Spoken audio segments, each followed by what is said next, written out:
أعوذ بالله من الشيطان الرجيم. بسم الله الرحمن الرحيم. قل هذه سبيلي أدعو إلى الله على بصيرة أنا ومن اتبعني وسبحان الله وما أنا من المشركين. Reci, ovo je put moj, ja pozivam ka Allahu, imajući jasne dokaze, ja i svaki onaj koji me slijedi, i neka je hvaljen Allah, ja njemu nikoga ne smatram ravnim. جئنا لنشر الخير فانصرنا يا مولانا لا نبتغي الدنيا فقد هجرنا دنيانا. جئنا لنشر الخير فانصرنا يا مولانا لا نبتغي الدنيا فقد هجرنا دنيانا. لبيك www.l-ihlas.com. جئنا لنبني اليوم بالإيمان بنيانا. جئنا لنبني اليوم بالإيمان بنيانا. جمعنا سار ولن يثنيه من يبتغي الشر يؤجج الفتن. جمعنا سار ولن يثنيه من يبتغي الشر يؤجج الفتن. يا من تمادوا للشر قادوا. يا من تمادوا للشر قادوا لا لن تسودوا. ونتوب إليه ونعوذ بالله من شرور أنفسنا ومن سيئات أعمالنا. من يهده الله فلا مضل له ومن يضلل فلا هادي له. وأشهد أن لا إله إلا الله وحده لا شريك له وأشهد أن محمدا عبد الله ورسوله. ثم أما بعد. Na samom početku, assalamu alaikum wa rahmetullahi wa barakatuh. Kao što znate, cijenjena braćo i poštovani sestre, za one koji slušaju preko interneta, danas nastavljamo naš serijal emisija o greškama u namazu ili savjeti klanjačima. Nakon što smo držali 4 predavanja, prvo od njih je bilo mjesto namaza u islamu, nakon toga smo održali 2 predavanja, propisi boravka u mesdžidu, 4. predavanje je bilo prvi dio savjeta klanjačima ili grešaka u namazu i danas imamo priliku po drugi put da govorimo na ovu istu temu, savjeti klanjačima, drugi dio. Prije nego što počnemo, želim da uputim Allahu subhanahu wa ta'ala dovu da vas nagradi obilato za vaš dolazak na ovakva druženja, jer kao što smo mnogo puta kazali, zaista su teška vremena i malo je onih ljudi koji shvataju vrijednost ovakvih sjela, koliko je samo sada ljudi, muslimana, bošnjaka, koji sjede pokraj svojih malih kućanskih aparata i prate europsko ili svjetsko prvenstvo. Prije nego što počnemo, želio bi da ispričam jednu priču, čisto onako malo da se nasmijemo ili ne znam nija šta već, ko shvati iz te priče, pa ćemo onda početi. Naime, vama svima je poznat čovjek koji se zvao Sejid ibn Musejjeb. To je bio jedan veliki tabi'in koji je živio u vremenu također jednog velikog čovjeka koji se zvao Jusuf ibn Hadžaž. Vama svima također poznat. Jusuf ibn Hadžaž je bio poznat po svojoj strogoći, po svojoj drskosti i nešto najmanje je bilo da nekoga osudi na smrt. A Sejid ibn Musejjeb je bio jedan veliki pobožnjak i jedan veliki alim. Ovo sve ima veze sa ovim našim predavanjem, savjeti klanjačima. Inače, ova priča je zabilježena u djelu koje se zove Bidaje on Nihaje, a njezin autor je vama svima poznat ko? Ibn Kesir, učenik od šehhul Islama Ibn Tejmije rahimehullah. I šta je se desilo ovoj dvojici ljudi? Jedne prilike Sejid ibn Musejid je bio u džamiji Božijeg poslanika sallallahu alaihi wasallam. Došao je Jusuf ibn Hadžaž da klanja namaz i stao je sa njim u saf. Prije nego što je postao namjesnik i prije nego što je dobio vlast u svoje ruke. Pa je u toku namaza, normalno bio kod Sejid ibn Musejba, preticao je imama u namazu. Pa kada su završili namaz, Sejid ibn Musejb je uzeo Jusuf ibn Hadžađa za njegovu odjeću i čuvao ga dok nije završio sa zikrom. Kada je završio sa zikrom, obratio se Jusufu riječima, znači pogrdnim nekim riječima, o ti kradljivče, o ti koji, znači nekim ružnim riječima zato što je krao od svog namaza, o ti koji varaš i tako mnogo tih stvari. Nakon toga je pustio Jusuf ibn Hadžađa i prošlo je mnogo godina.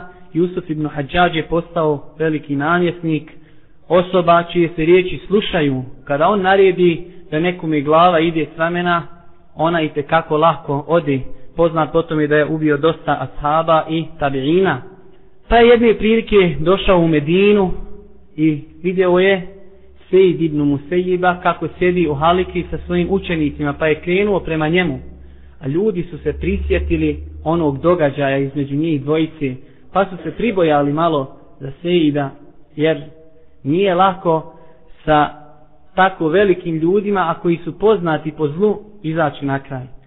Pa je došao kod Sejida, pa mu se obratio riječima, jesi li ti onaj koji je meni tada i tada kazao to i to? Šta mislite šta mu je kazao? Kaže, uzeo je ga za prsa, pa mu je rekao, jesam, ja sam taj i taj. Pa kaže, da te Allah nagradi, od onda više nikad ne pretičem imama u namazu, stvarno si me dobro na savjetu. Dobro, da počnemo mi sa našim načešnjim predavanjem. Kao što znate, u prošlom predavanju smo spomenuli greške vezane za čovjekov boravak u nužniku i neke greške prilikom uzimanja abdesta. Noćas ćemo progovoriti o nekoliko grešaka vezanih za ezan i neke greške općenito vezane za namaz i početak namaza, donošenje početnog tekbira i tu ćemo, ako Bog da, stati. Prva greška koju želimo spomenuti ili da nazovemo to savjet klanjačima jeste da nije, braćo moja draga, propisano učenje euze i bismile prije ezana kako muezinu, tako i onim ljudima koji slušaju muezina. Jer, kao što znate, u prošlom našem predavanju spomenuli smo jedno veliko pravilo koje ste vi zasigurno zapamtili i zapamtili ste dokaze za njega, da smo kazali da islamski učenjaci kažu da je osnova u ibadetima zabrana. A šta to znači? Mi smo to malo objasnili. To znači da čovjek ne može kazati za neku stvar da je ibadet osim ako ima argumenat za tu stvar iz Kur'ana ili sunneta Božijeg poslanika sallallahu alaihi wasallame. Kao što je rekao onaj šejh Es-Sa'di, ako se sjećate onim svojim stihovima, وَلَيْسَ مَشْرُوعًا مِنَ الْأُمُورِ غَيْرَ الَّذِي فِي شَرْعِنَا مَذْكُورِ. Nije propisano u našoj vjeri ništa osim što ima podloge u, znači, izvorima šerijata. Dobro. Tako ova stvar, pošto nema argumenata da je propisano učiti euzu i bismilu prije ezana, mi kažemo, znači, da je učenje toga greška. Stalnoj komisiji za fetve u Saudijskoj Arabiji postavljeno je pitanje tog karaktera, pa su odgovorili: mi ne znamo dokaz koji ukazuje na propisanost euze i bismile prije ezana, to nije propisano muezinu niti onome ko sluša ezan. Druga stvar na koju želimo ukazati večeras jeste, možemo je nazvati više posvećena muezinima, a i svakom od nas kada ima priliku da uči ezan, a to je da velik broj ljudi zapostavlja pojedine sunnete prilikom učenja ezana. Pa na primjer tako vidjet ćemo velik broj ljudi da zapostavlja zakretanje glave prilikom izgovaranja riječi hayya ala salati, hayya ala falah. Također vidjet ćemo kod velikog broja ljudi koji uče ezane da ne stavljaju svoje prste u uši ili eventualno neko od njih stavi jednu ruku, a nerijetko ćemo vidjeti ljude da uče ezan spuštenih ruku. Kao što znate, čovjek prilikom učenja ezana, prilikom izgovaranja hayya ala salah i hayya ala falah treba da zakreni samo svoju glavu, znači lijevo i desno, ne nikako prsa i tup. To je došlo u vjerodostojnim predajama, pa tako jedna od predaja koju je zabilježio imam Buhari, rahimehullah, od Ebu Juhajfe, da je rekao: vidio sam Bilala radijallahu ta'ala anhu kako uči ezan, pa kada je stigao do hayya ala salati, hayya ala falah, zakrenuo je svoj vrat lijevo i desno. Znači nije zakretao svoj trup, već je zakretao samo glavu. Također ovdje se postavlja pitanje, zasigurno aktuelno, a to je da li čovjek da praktikuje ovaj sunnet prilikom učenja ezana na mikrofon.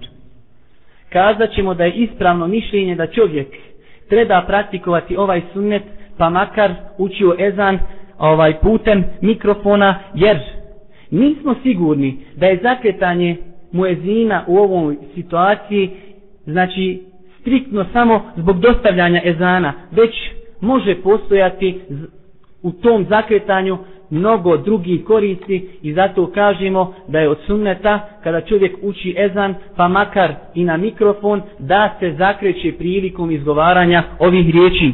Također u hadisu kojeg je zabilježio imam Et-Tirmizi od Ebu Juhajfe, da je vidio Bilala kako uči ezan, a prsti njegove dvije ruke su bili u ušima. Hadis je vjerodostojan kao što je to potvrdio šejh Muhammed Nasruddin Albani. Također treba napomenuti ovdje jednu stvar, a to je za ove dvije stvari da je to bio stav Hanefijske pravne škole, što znači da čovjek kada uči ezan da prilikom izgovora hayya ala salah, hayya ala falah, da se zakrene lijevo i desno, i da je po Hanefijskoj pravnoj školi od sunneta da čovjek prilikom ezana stavi prste u uši. Dobro. Također od stvari koje želimo noćas spomenuti jeste da ima velik broj ljudi koji ne poznaju propise ponavljanja za muezinom ili ne znaju vrijednost ponavljanja za muezinom. Pa tako ćemo naći velik broj ljudi da ne ponavlja za muezinom, a naći ćemo onu manjinu koja ponavlja za muezinom da dosta puta pravi neke greške u ponavljanju za muezinom. Pa tako ćemo kazati da je od sunneta da čovjek prilikom izgovaranja hayya ala salati, hayya ala falah, u smislu kada čuje izgovaranje tih riječi, da je od sunneta da kaže la hawla wa la quwwata illa billahi. To nam je jasno potvrdio Božji poslanik sallallahu alaihi wa sallam u hadisu kojeg je zabilježio imam Muslim od Omera radijallahu ta'ala anhu. Kaže Božji poslanik, znači od početka ide hadis, kada neko od vas čuje muezina da kaže Allahu ekber, Allahu ekber, pa kaže Allahu ekber, Allahu ekber, i onda do ovih riječi gdje kaže pa kada čuje hayya ala salati, hayya ala salah, reći će la hawla wa la quwwata illa billah. Ovdje nam također ostaje jedno pitanje koje se dosta puta postavlja, a to je šta će čovjek kazati prilikom slušanja riječi muezina as-salatu khairun minan naum. Ispravno mišljenje, što znači da ima i drugih mišljenja, je da će čovjek u toj situaciji ponavljati za muezinom, znači kazat će es-salatu khairun minan naum. Zašto? Zato radeći po općim hadisima gdje kaže Božji poslanik sallallahu alaihi wa sallame, kao što je u hadisu koji je zabilježio Buharija i Muslim, kada čujete muezina recite isto kao i on. Znači imamo ovdje jednu veliku osnovu gdje Božji poslanik sallallahu alaihi wa sallame kaže kada čujete muezina ponavljajte onako kako on govori. Nakon toga nam je Božji poslanik izuzeo prilikom izgovaranja riječi hayya ala salah, hayya ala falah, da se kaže la hawla wa la quwwata illa billah. Ostale stvari su ostale na ovoj osnovi, što znači mi se držimo ove osnovi ovog općeg hadisa. Dobro. Također od stvari koje su vezane, a lijepo je spomenuti ovom prilikom, jeste da velik broj ljudi zapostavlja učenje salavata nakon učenja dove, nakon ponavljanja za muezinom, a prije učenja dovi. Kod nas je obrnuta situacija, kod nas ljudi prouče dovu, pa nakon toga da li muezin ili ljudi prouče salavate. Od sunneta je da čovjek nakon što ponovi za muezinom, znači cijeli ezan, donese salavat na Božijeg poslanika sallallahu alaihi wasallame, a nakon toga prouči onu dovu Allahumma rabbe hazi davati tame poznata vama dova svima. Dokaz za ovo što smo spomenuli je u hadisu koji je zabilježio imam Muslim od Abdullaha ibn Amra el-Asa, da je Božji poslanik sallallahu alaihi wasallam kazao: kada čujete muezina, govorite ono što i on govori. Zatim donesite salavat na mene, jer ko donese salavat na mene, Allah će zbog toga donijeti na njega 10 salavata, a zatim tražite za mene el-wasile. To je ona dova koju vi svi poznajete. Dobro, kada govorimo o ezanu, također se postavlja pitanje je li ispravno da se uči ezan putem kasetofona, radija, DVD-a, CD-a i ostale tehnike. Ezan, znači učen na ovakav način, nije ispravan i nije zadovoljavajući. I u tome ima nekoliko šerijatskih prekršaja. Prvi prekršaj jeste da čovjek na taj način propušta velike sevate koje je Božji poslanik sallallahu alaihi wasallam obećao za učenje ezana. Drugi prekršaj jeste da je u tom dijelu otvoreno suprotstavljanje naredbi Božjeg poslanika sallallahu alaihi wasallam da kada nastupi namasko vrijeme da se prouči ezan, kao što je u hadisu Malik ibn Huwairisa, poznati ashab koji je prenio koji hadis? Hadis sallu kema ra'aytumuni usalli, klanjajte onako kako ste mene vidjeli da klanjam. Ta isti ashab prenosi hadis gdje kaže Božji poslanik sallallahu alaihi wasallam: kada nastupi namaz, neka jedan od vas prouči ezan, a neka vas predvodi najstariji među vama. Također od prekršaja u ovakvom načinu izvođenja ezana jeste, kao što znate, ezan je ibadet, a da bi neki ibadet bio primljen treba da se ispune u tom ibadetu dva uslova. Jedan od tih uslova je nijet. Je li kasetofon može imati nijet? Možda neke novije tipe i mogu, oni stariji, ja znam da nisu mogli imati. Također, to povlači za sobom da bi čovjek mogao kazati: snimit ćemo imama kako nam klanja namaze, pa ćemo kasetofon fino u mihrab i onda ćemo mi klanjati za kasetofonom. Kada možemo klanjati za ezanom koji je proučen na kasetofon, šta smeta, onda kakva je razlika klanjati za kasetofon fino, kasetofon u mihrab i za njim. Stalnoj komisiji za fetve je postavljeno pitanje o dozvoljenosti ezana putem radija ili kasetofona, pa su odgovorili da to nije dozvoljeno i da je obaveza muslimanima da prouči ezan. Također ovom prilikom možemo spomenuti jednu stvar koja nije, znači, nema nekih grešaka vezano za nju, ali da znamo da je lijepo da čovjek prouči i kamet malo povišenim tonom, znači naglas, pa makar čovjek klanjao sam. Također ovom prilikom možemo spomenuti jednu bitnu stvar, a to je da su ljudi po pitanju ikameta otišli u dvije krajnosti. Pa imamo jednu grupu muslimana koji ne priznaju nikakav drugi ikamet osim onaj koji je kao ezan, znači 4 puta Allahu ekber i ono dalje. Imamo drugu skupinu, nažalost, koja je otišla u drugu krajnost, pa kažu ne vrijedi nikakav ikamet osim da sve bude, znači, neparno. A ispravno je, braćo moja draga, da su oba dva ova ikameta validna i za oba ova ikameta imaju validni argumenti. Zato ko se busa, uprsa i želi da praktikuje sunnet, onda neka praktikuje ove stvari oba dvije. Znači, ponekad da prouči jednu vrstu, a ponekad da prouči drugu vrstu. Također, od stvari koje možemo spomenuti i propisa koji su vezani za ezan i ikamet jeste da velik broj ljudi smatra da je ezan i ikamet povezan sa namazom vezom ispravnost na ispravnost. Šta znači to? To znači ako je ezan ili ikamet neispravan ili ima u sebi grešaka, neki ljudi smatraju da je i namaz obavljen nakon tog ezana neispravan. A zasigurno to je neispravno. Jer ezan nije vezan za namaz ispravnošću i neispravnošću. Pa čak do te mjere kada bi čovjek klanjao namaz bez ezana i bez ikameta, njegov namaz je ispravan, s tim da je grešan što je ostavio ezan ili ikamet shodno ono mišljenju koje preferira kada je u pitanju propis ezana i ikameta, da li je to sunnet ili je farz kifaje, farz ajn, a već to vi znate dobro. Također, od stvari koje možemo spomenuti kada su u pitanju greške namaza jeste i to stvar koja je zasigurno svakim danom sve prostranjenija i raširenija kod muslimana, a to je da dosta muslimana obavlja namaz u uskoj odjeći.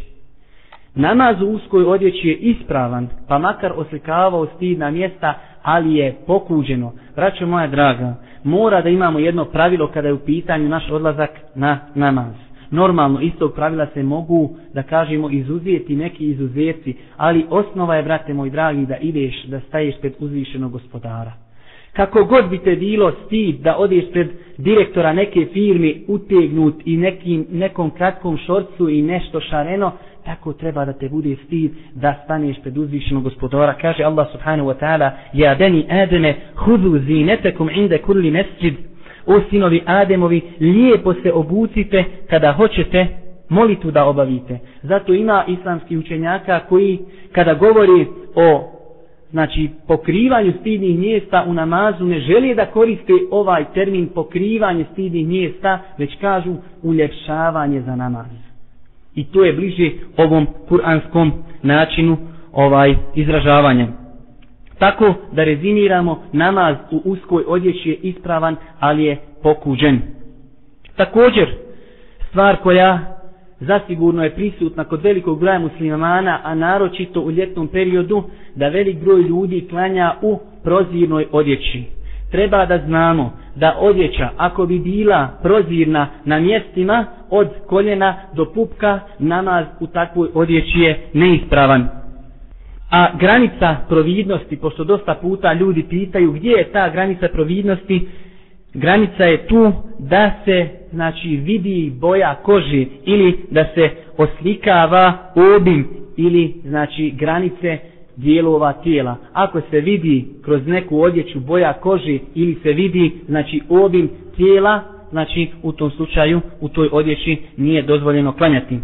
Također jedna stvar koja je opet malo više zastupljena u ljetnom periodu jeste otkrivanje stidnih mjesta. A naročito, ovdje, braćo moja draga, obratite pažnju, dobro obratite pažnju, naročito u ljetnom periodu kod ljudi koji nose kraće majice, ne nose ispod njih neke potkošulje, kada odlazi na ruku i kada odlazi na seždu, tim ljudima se u dosta slučajeva otkrivaju leđa, donji dio leđa i nažalost dosta puta jedan velik dio stražnici. Braćo moja draga, to je stvar koja ako se desi čovjeku biva razlogom da je njegov namaz neisprav, kao što je to potvrdio jedan veliki učenjak današnjice, šejh Džibrin i neki drugi šejhovi današnjici. Također od grešaka na koje možemo ukazati, a vezane su za obavljanje namaza, jeste da čovjek klanja u odjeći na kojoj ima slika. Treba da znamo da su svi učenjaci, kada kažemo svi, velika većina islamskih učenjaka je složna da je pokuđeno da čovjek klanja u odjeći na kojoj ima slika. S tim da imamo dvije pravne škole, Hanefijsku pravnu školu i Hanbelijsku pravnu školu, koji u osnovi zabranjivaju nošenje takve odjeće izvan namaza. Oni se razilaze da li je namaz obavljen u odjeći na kojoj imaju slike, koje imaju dušu, živa bića, da li je namaz u takvoj odjeći ispravan. I oni kažu na kraju da je namaz ispravan u takvoj odjeći, ali je čovjek griješan zbog nošenja takve odjeće u džamiji i obavljanja namaza u takvoj odjeći. S tim da možemo ovdje spomenuti nekoliko savjeta vezani za odjeću izvan namaza. Znači da tri pravne škole, od kojih su Hanefijska, Šafijska i Hanbelijska, smatraju zabranjenim nošenje odjeće na kojoj imaju likovi koji imaju dušu. Znači ove tri pravne škole smatraju zabranjenim da čovjek nosi odjeću na kojoj imaju likovi koji imaju dušu. A ovo govorimo izvan namaza. A četiri pravne škole dozvoljavaju da čovjek nosi odjeću izvan namaza na kojoj imaju neke druge slike, ali te slike nisu živog karaktera ili kako već hoćete drugčiji. Također treba spomenuti da velik broj islamskih učenjaka smatra klanjanje na seđadi na kojoj imaju slike, bez razlike da li te slike bile, znači da li imaju dušu ili nemaju dušu, velik broj islamskih učenjaka smatra to pokuđenim.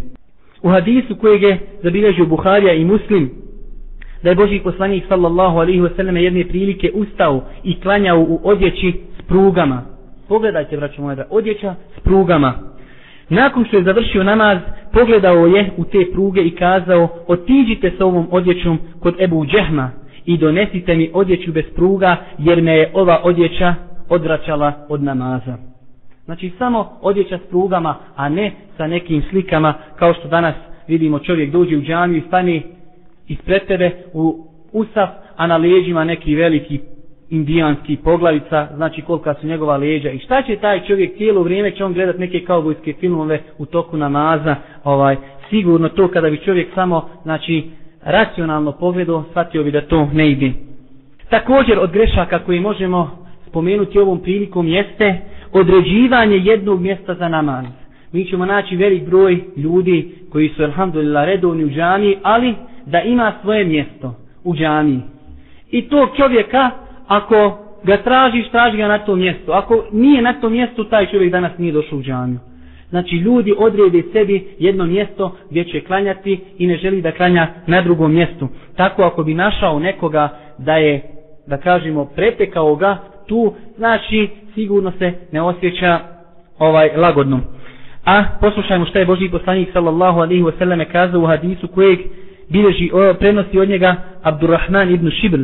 Božji poslanik sallallahu alejhi ve selleme je zabranio da čovjek odabere jedno mjesto u mesdžidu kao što to radi deva. Misli se kao što radi deva kada odlazi u mjesto gdje deva leži, znači deve imaju tako običaj, kada odlazi u svoje torove, svaka deva ima svoje mjesto. Ovaj hadis je vjerodostan kao što je to potvrdio šejh Albani. Više je, braćo moja draga, razloga zašto je šerijat zabranio da čovjek klanja non stop na jednom mjestu. Mi ćemo spomenuti samo neke od njih. Pa tako, prva stvar, to vodi rijau, da se čovjek pokaziva pred drugim ljudima. Kao ono, kad god dođeš, on je uvijek na istom mjestu. On toliko rano uvijek dolazi da uvijek može da klanja na istom mjestu. Također, drugi, znači, da kažemo, prekršaj u tome jeste da čovjek počne da obavlja taj ibadet rutinski. Jednostavno, on se samo lagodno osjeća ako klanja na tom mjestu. Ako bi se slučajno desilo da je neko zauzeo to njegovo mjesto, on cijelo vrijeme namaza samo puše i konta kako će sljedeći put klanjati na tom istom mjestu. Također, čovjek time ostavlja priliku da klanja na više mjesta, a ta mjesta, kao što je vama poznato, će, ako Bog da, na sudnjem danu čovjeku svjedočiti.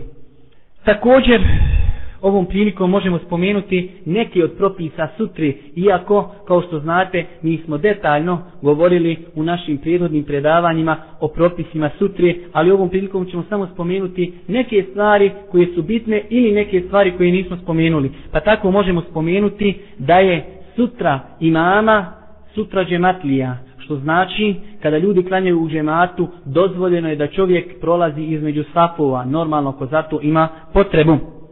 Također, ako se sjećate, rezimirali smo da je čovjeku zabranjeno, haram, da prolazi između klanjača i njegove sutre. Ili, ako čovjek nije uzeo sutru, da je zabranjeno da čovjek prođe ispred čovjeka u udaljenosti od 3 podlaktice. Ali ovdje želimo spomenuti jednu stvar koju nismo prije spominjali, a to je da imaju predaje od ashaba da prolazak nečiji ispred klanjača umanjuje nagradu dotičnog klanjača.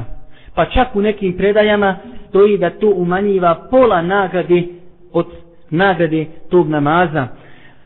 Te predaje su nam došle od Abdullaha ibn Mas'uda i od Omera radijallahu ta'ala anhu. Poznati islamski učenjak Hafiz ibn Hajar, kada komentariše ove predaje, kaže: ove dvije predaje, iako su govor ashaba, imaju statut hadisa, jer ovakve stvari ne govore se po svome nahođenju.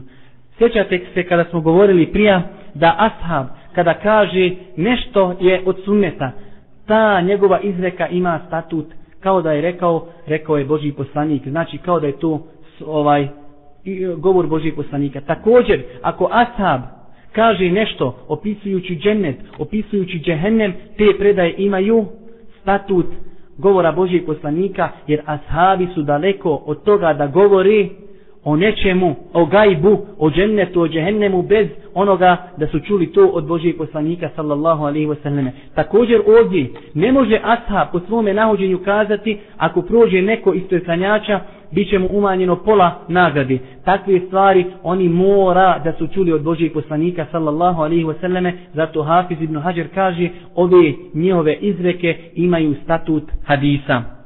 Normalno, sjećate se da smo iz ovog prolaženja izuzeli 3 stvari: punoljetnu ženu, crnog psa i magarca. Prolazak takvih stvari između čovjeka i njegove sutre biva razlogom kvarenja namaza, po ispravnijem mišljenju islamskih učenjaka. Također ovdje možemo spomenuti jednu stvar, a to je da je kod nas zastupljeno da ljudi kada nenamjerno prođu ispred nekoga, vrate se. Po meni, ja nisam to čitao nigdje u knjigama, ali to je samo dodatni belaj. Ako si već prošao nenamjerno, moli Boga da ti oprosti. Ali sada ti se namjerno vraćaš kao navodno želiš nešto da popraviš, ne vidim da je to način za popravljanje. Također od stvari koje možemo spomenuti ovom prilikom jeste dolazak u džamiju ljudi koji jedu crveni ili bijeli luk ili nešto što ima neugodan miris i smeta klanjačima. U vjerodostojnom hadisu kojeg su zabilježili Buharija i Muslim od Džabira radijallahu ta'ala anhu, Božji poslanik sallallahu alaihi wasallam je kazao: ko jede crveni ili bijeli luk, neka nam se ne približava i neka se ne približava našim džamijama, neka sjedi u kući. U jednoj i drugoj predaji ovog hadisa stoji: zaista melecima smeta ono što smeta insanu. Analogno ovom, braćo moja draga, sve stvari koje imaju ružan miris, neugodan miris, uzimaju isti propis. Pa najlakši primjer nam je spomenuti konzumiranje duhana.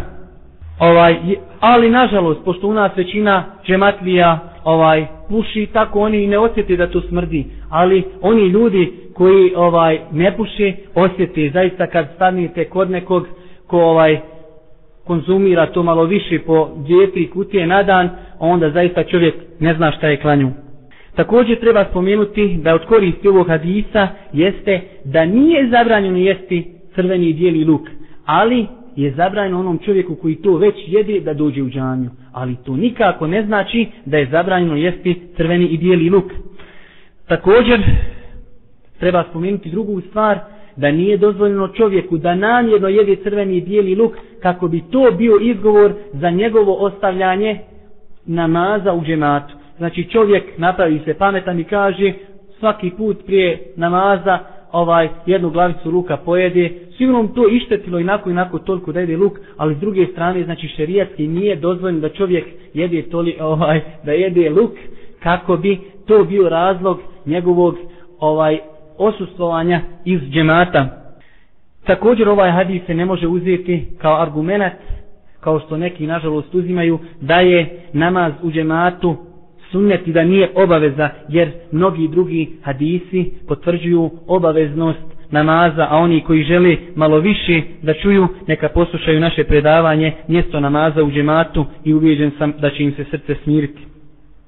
Također od stvari koje možemo spomenuti, a vezane su za greške u namazu, jedna stvar koja je možda malo više zastupljena u arapskom svijetu, ali nema smetnje da musliman poznaje te propise, kako ako ga Allah subhanahu wa ta'ala sutra počasti da ode u taj arapski svijet, da zna kako da se ponaša. Pa tako naći ćemo velik broj ljudi da zauzimaju i rezervišu mjesta u džamiji, da li stavljanjem stolice, da li stavljanjem neke odjeće, tespiha, knjige ili na bilo koji drugi način ljudi zauzimaju i rezervišu mjesta u džamiji, a naročito kada je u pitanju džuma. Tako ljudi nakon sabaha odmah ostavi svoju odjeću tu i on dolazi zadnji u džamiju i polako u prvi saf.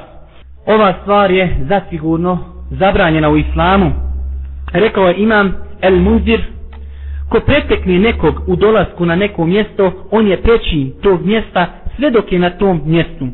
Također šejhul Islam ibn Tejmija rahimahullahu ta'ala kaže kada govori o ovom pitanju, to je stvar koja je zabranjena po jednoglasnom stavu muslimana, ne ulemi, po jednoglasnom stavu ulemi. I čak on kaže to se smatra uzurpiranjem tog mjesta. A pogotovo hanbelijski mezheb je znači kategoričan kada je u pitanju da čovjek obavlja namaz na mjestu koje je oteto. Oni su jedina pravna škola koji kažu ako čovjek klanja u kući koju je ukrao ili uzurpirao na nedozvoljen način, njegov namaz je neispravan. 3 pravne škole kažu da je namaz ispravan sa grijehom, ali oni su tu najžešći. Zato vidimo koliko je to opasno da čovjek ako zauzme na takav način mjesto po jednom dijelu uleme, njegov namaz je neispravan. Također od stvari koje možemo spomenuti ovom prilikom jeste kupoprodaja u džamiji. Božji poslanik sallallahu alejhi ve sellem je zabranio kupovinu i prodaju u više hadisa, pa tako u hadisu koji je zabilježio imam et-Tirmizi od Ebu Hureyre, da je Božji poslanik sallallahu alejhi ve sellem kazao: kad vidite nekog da prodaje ili kupuje u džamiji, recite ne dao ti Allah prođu u toj trgovini. Znači da dovimo protiv te osobe. Također pod ovu grešku može se svrstati i širenje i dijeljenje u džamijama papira sa trgovačkim ponudama ili nekim drugim uslugama. Također zbog hadisa kojeg je rekao Božji poslanik sallallahu alejhi ve selleme, ko čuje čovjeka koji traži izgubljenu stvar u džamiji, neka kaže ne našao je, džamije nisu sagrađene za to. Također od stvari koje možemo spomenuti, a zasigurno su proširene kod velikog broja klanjača, jeste ubjeđenje velikog broja ljudi da je zabranjeno ili u najmanju ruku pokuđeno da čovjek okrene svoje noge u pravcu kible prilikom boravka u mesčidu. Mi smo u prošli petak imali priliku da jedan naš brat je imao priliku da bude upozoren od strane džematlija da ne treba da pruža noge u pravcu kibli. Pa da vidimo šta su islamski učenjaci kazali o tome. Prvo, treba da se vratimo na ono naše pravilo. Ako želimo da kažemo za neku stvar da je pokuđena ili da je haram, moramo zato imati validan argument u šerijatu. Normalna stvar, to ne postoji. Također, ovo pitanje je postavljeno stalnoj komisiji za fetve. Pitanje da li je dozvoljeno da čovjek pruži noge u pravcu kible, pa su odgovorili nema smetnji da čovjek pruži noge u pravcu kible bez razlike da li bio u džamiji ili na nekom drugom mjestu. Znači, nema smetnji. Tako da to što je prošireno kod velikog broja naših klanjača, zaista je to sigurno dobro namjerno, ali ova naša vjera se gleda kroz argumente.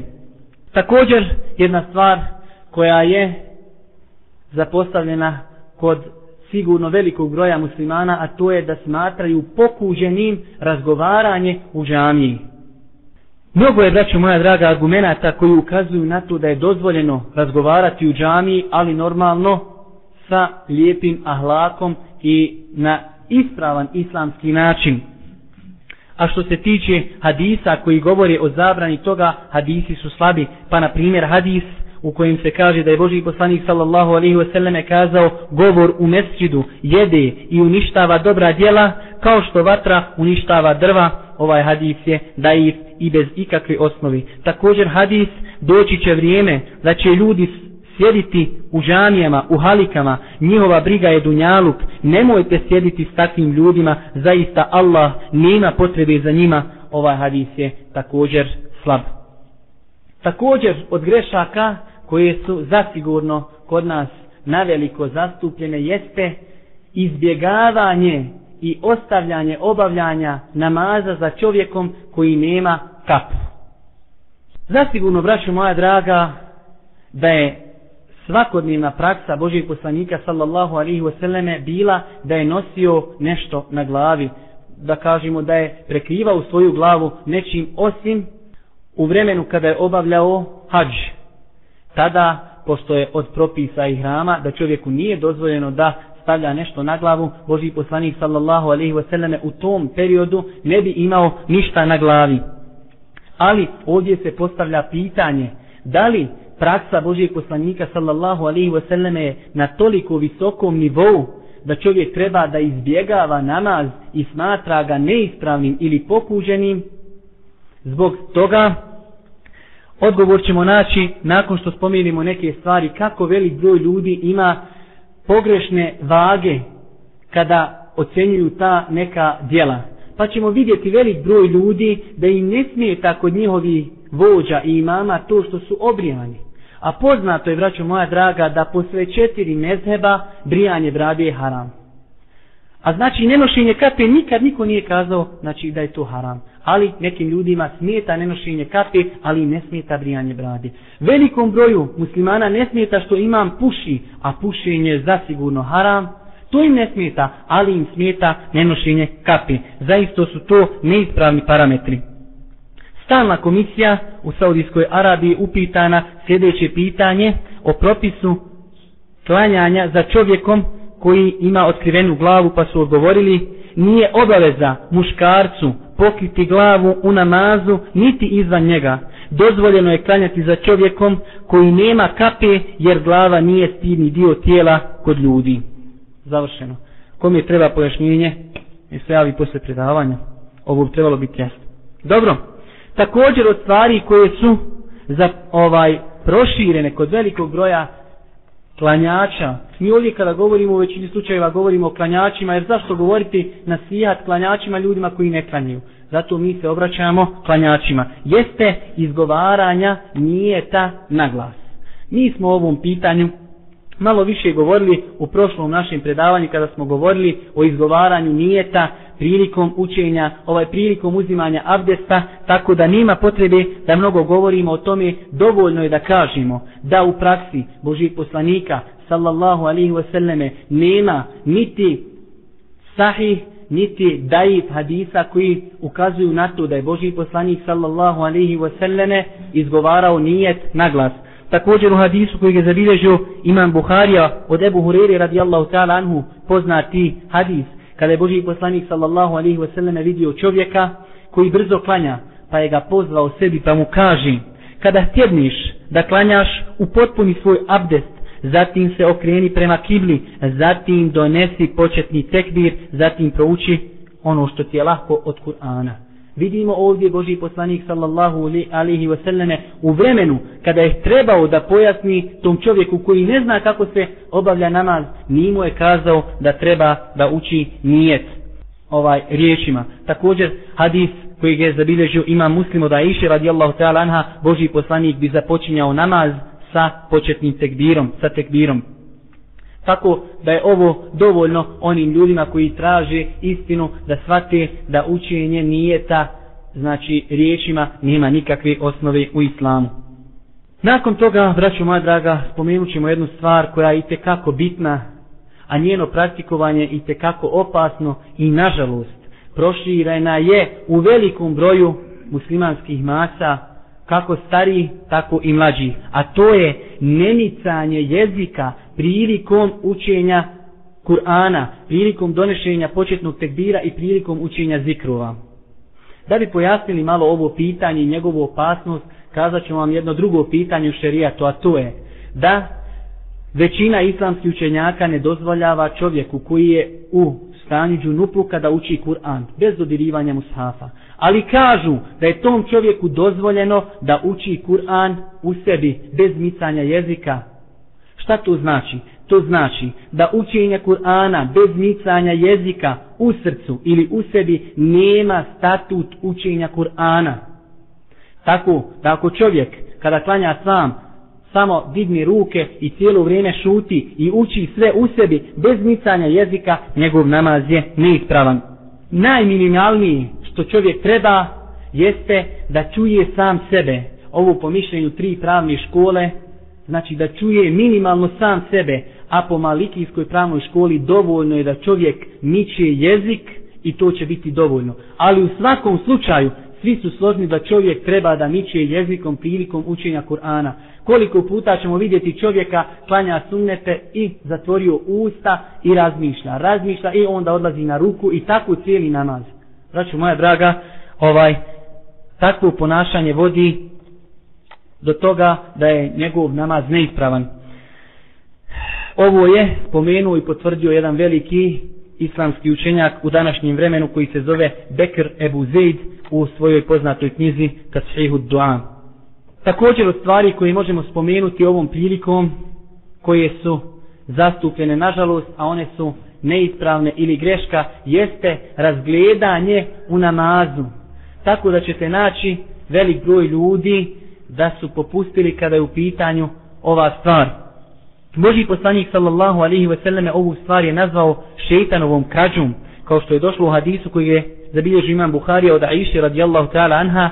Pitala sam Božjeg poslanika o okretanju u namazu, pa je kazao, to je šejtanova krađa kojom krade od čovjekovog namaza. Ova stvar, znači zakretanja glave u namazu, u osnovi je znači pokuđena, ali ako postoji za to potreba, onda je to dozvoljeno. Ali, braćo moja draga, šta je ovdje potreba? Nije potreba da ti vidiš ko do tebe klanja, niti je potreba da vidiš diže li ruke ili ne diže, niti je potreba da vidiš da li miče prstom ili ne miče. To nisu potrebe. Već je potreba ako znači možda bojiš se da ima dijete, da će možda dirnuti šporet ili nešto slično tome, u tom slučaju čovjeku dozvoljeno da zakrine glavu. Ali znači ne, kao što smo naveli, da čovjek razvije da po džamiji gdje ko stoji, ko prolazi, ko dolazi, koje auto je prošlo kroz prozor i tako, te stvari ne potpadaju pod potrebu. Također od stvari koje možemo spomenuti, a nažalost i one su zastupljene, a opasne, jeste podizanje pogleda prema nebu. Također to je stvar koju je Božji poslanik sallallahu alejhi ve selleme spomenuo u više hadisa, pa tako u hadisu koji je zabilježio imam Muslim, da je Božji poslanik sallallahu alejhi ve selleme kazao, ili će prestati klanjači da podižu pogled u nebo u namazu, ili im se pogledi neće vratiti. Što znači da mogu ostati tako ukočeni. Ovo, braćo moja draga, ukazuje da je ova stvar zabranjena, haram, a ne pokuđena kao što kažu neki islamski učenjaci, jer imate jedno pravilo, kada dođe za neko djelo, činjenje nekog djela, kazna kojom se prijeti na dunjaluku ili ahiretu, to djelo se smatra haramom. Također ovom prilikom možemo spomenuti da je sunnet da čovjek kada klanja gleda u mjesto seđdi, osim u jednom slučaju, a to je kada je na tešehudu, tada čovjek treba da gleda u kažiprst, kao što je to sve došlo u vjerodostojnim predajama. Također od stvari koje možemo spomenuti, a ona je, ova stvar, zastupljena kod zasigurno velikog broja klanjača, a to je klanjanje zatvorenih očiju. Treba da znamo, braćo moja draga, da praksa Božjeg poslanika sallallahu alejhi ve selleme nam ukazuje na to da je Božji poslanik sallallahu alejhi ve selleme klanjao otvorenih očiju. Na to nam ukazuju hadisi da je on odgovarao na nazvani selam. Znači vidio je te ljude da mu nazivaju selam. Također da je vidio džennet i džehennem, da je vidio šejtana, da je vidio orcu koja je htjela da prođe ispred njega pa ju to nije dozvolio. Svi ti hadisi ukazuju na to da je Božji poslanik sallallahu alejhi ve selleme klanjao otvorenih očiju. Neki islamski učenjaci smatraju pokuđenim obavljanje namaza zatvorenih očiju, a neki kažu da je to suprotno sunnetu. Ali, znači šta god da uzmemo, treba da kažemo ovo se odnosi ako čovjek nema potrebu za zatvaranjem očiju. Ako čovjek ima potrebu da zatvori oči, kao šta? Na primjer, ako ispred njega ima neko, kao što smo rekli, sa velikom poglavicom, ili ako ispred čovjeka možda prolazi auta, ili ljudi, ili nešto što će odvlačiti njegovu pažnju, tada ćemo kazati da je tom čovjeku dozvoljeno da zatvori oči, ili ćemo mu čak kazati da je to pohvalno, jer se to poklapa sa ciljevima šerijata, a zasigurno od ciljeva šerijata i to da čovjek obavi namaz onako kako je Allah subhanahu wa ta'ala traži od njega, znači skrušeno, i da razmišlja o onome što uči. Sljedeća stvar i inšala otprilike privodimo ovo naše druženje kraju jeste izgovaranje početnog tekbira kod onih ljudi koji su zakasnili u namaz. Tako ćemo naći ljude koji su okasnili u namaz, pa zateknu imama na ruku'u, pa požure da stignu imama, pa onda izgovore tu riječ Allahu Ekber, znači u stojećem stavu i ne završe riječ u stojećem stavu, već pola te riječi izgovore, a oni su već počeli da čine ruku. Ovo je zasigurno neispravno i čovjek koliko god da žuri, obavezan je da stane, da izgovori početni tekbir stojeći, nakon toga da ode na ruku, ako stigne imama, stigao i jest, ako ne stigne, znači naklanjat će ono što je propustio, ali nije dozvoljeno da izgovara tekbir na ovakav način kao što smo spomenuli, a na to nam je sugerisao Šejh Bin Baz u više svojih fetava. Također jedna stvar koja je zasigurno zastupljena kod velikog broja klanjača, a to je nesustezanje odzjevanja prilikom namaza. Ovdje imamo da kažemo dva stepena. Prvi stepen je da se čovjek ne sustegne u namazu, ali poznavajući kulturu, on stavi ruku na usta. Ali ćemo naći nemal broj muslimana da hem što se nije strpio, čak ne stavi ruku na usta, pa tako čovjek na jednom kraju džamije čuje, na drugom kraju džamije neko ko medo iz zimskog sla, rasteže se au i tako, da ne oponašamo ovdje te zvukove. Znači, braćo moja draga, u sunnetu Božijeg poslanika sallallahu alaihi wasallam je došlo da čovjek treba da se sustegne maksimalno kada je u pitanju zjevanje. Pa tako u hadisu koji je zabilježio Imam Muslim od Ebu Sa'ida el-Hudrija, kaže Božji poslanik sallallahu alaihi wasallam, kada se nekome zjeva u namazu, neka se strpi i suzdrži koliko može, jer zaista šeitan ulazi. Također u drugoj predaji Božji poslanik sallallahu alaihi wasallam kaže, kada neko od vas zjeva, neka uhvati rukom usta, zaista šeitan ulazi.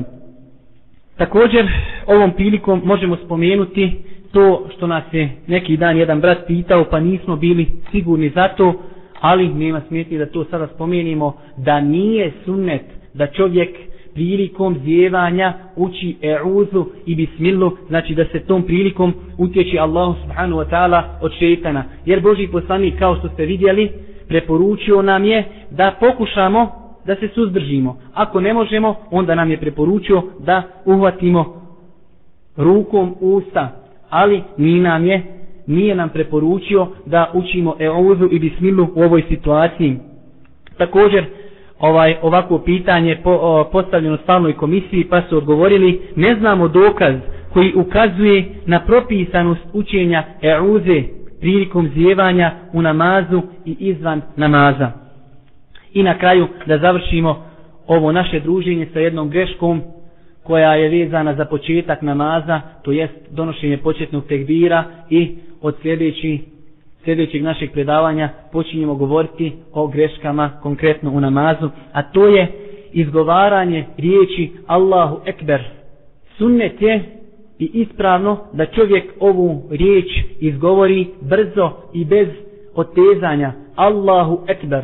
Bez otezanja i odugovlačenja. Tako jedan veliki šejh, učenjak, jedan od velikih učenika šejh Albanija, šejh Mešhur, kaže da čovjek ako doda na početku riječi Allah dužinu i kaže Allahu, ili na početku riječi Ekber pa kaže Ekber, da su to riječi kufra.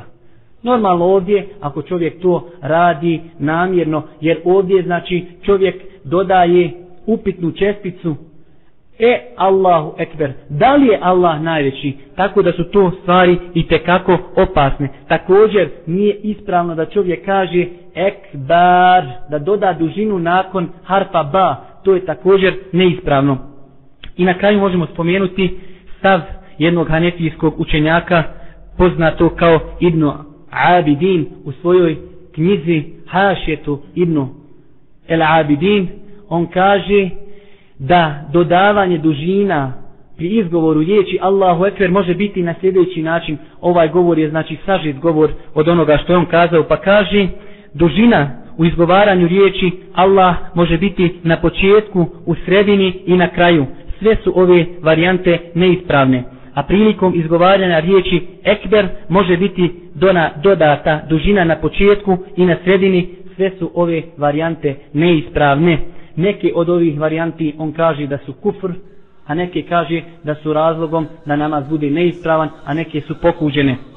Tako u svakom slučaju ispravno je da čovjek brzo i kratko izgovori ovu riječ Allahu Ekber. Na kraju molimo Allaha subhanahu wa ta'ala da nas učini od onih ljudi koji poznaju propise njegove vjere i od onih ljudi koji će raditi po tim propisima, i molim ga subhanahu wa ta'ala da nas učvrsti u ovim teškim vremenima. Subhaneke Allahumma wa bihamdike ashhadu an la ilaha illa anta astaghfiruka wa atubu ilayk. ذاك العظيم في علا من أبدع الكون سوى سبحان الله وبحمد الله ولا إله إلا الله.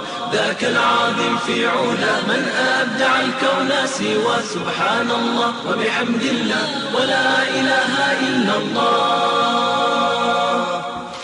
www.l-ihlas.com من علم العصفور في الجو أن يطير ومن جلى الغدير ودفاق الشلال. ذاك العظيم في علا من أبدع الكون سوى سبحان الله وبحمد الله ولا إله إلا الله. ذاك العظيم في علا من أبدع الكون سوى سبحان الله وبحمد الله ولا إله إلا الله.